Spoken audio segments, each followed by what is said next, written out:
Have you ever felt like you were right on the edge of something incredible, only to have it slip through your fingers?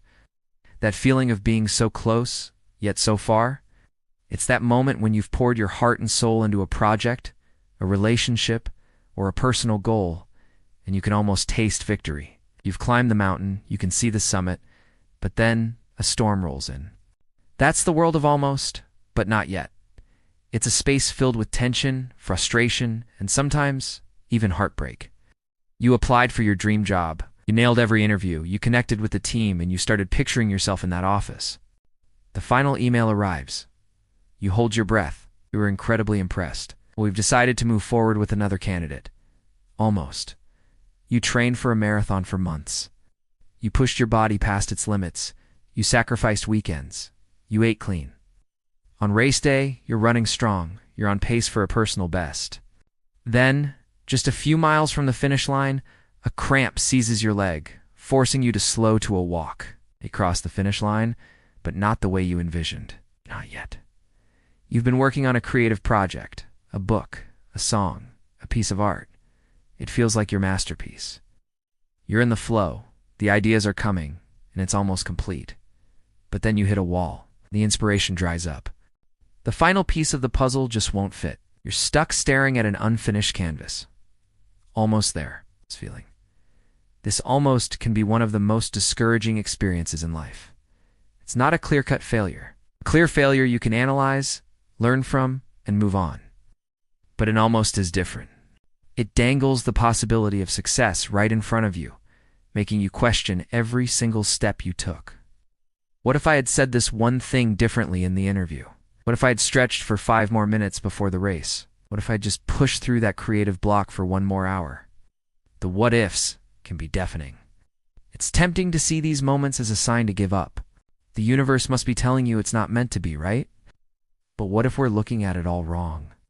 What if almost, but not yet, isn't a period at the end of a sentence, but a comma? What if it's not a closed door, but a redirection?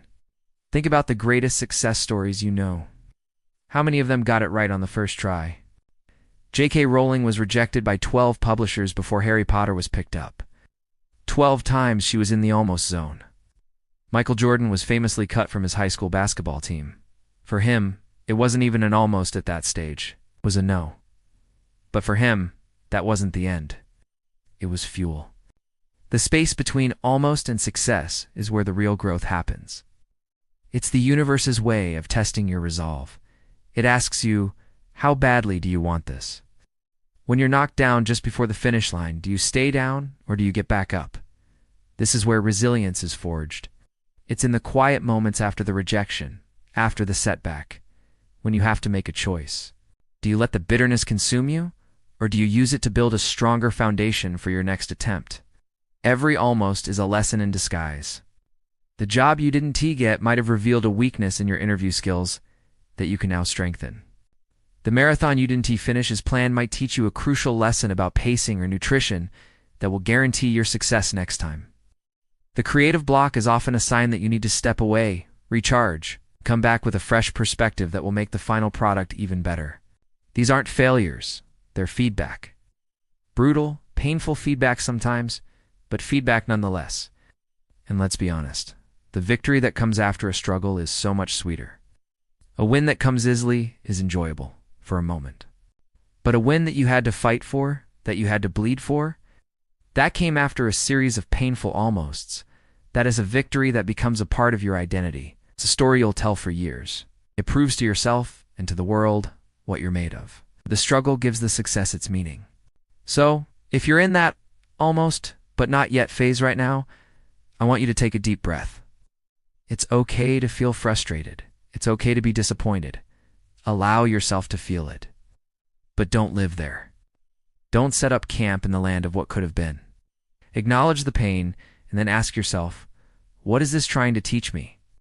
What can I learn from this near miss that will propel me forward?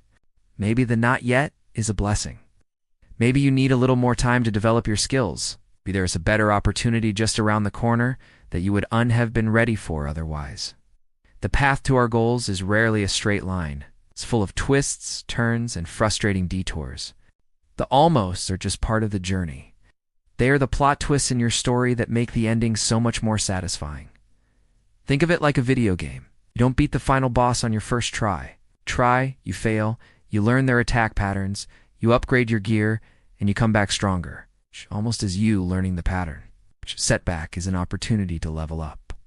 You're not starting over from scratch. You're starting from experience. So don't you dare give up. That dream you're chasing, that goal you're so close to reaching, it's still there. Summit is still waiting. You might just need to find a slightly different path to get there. Brace the almost. Let it fuel you. Let it refine you. Because the moment you turn that almost, but not yet into I finally did, it will be one of the greatest moments of your life. Keep climbing. You're closer than you think. Thanks so much for watching. If this message resonated with you, please hit that like button and subscribe for more content that hopefully helps you on your journey.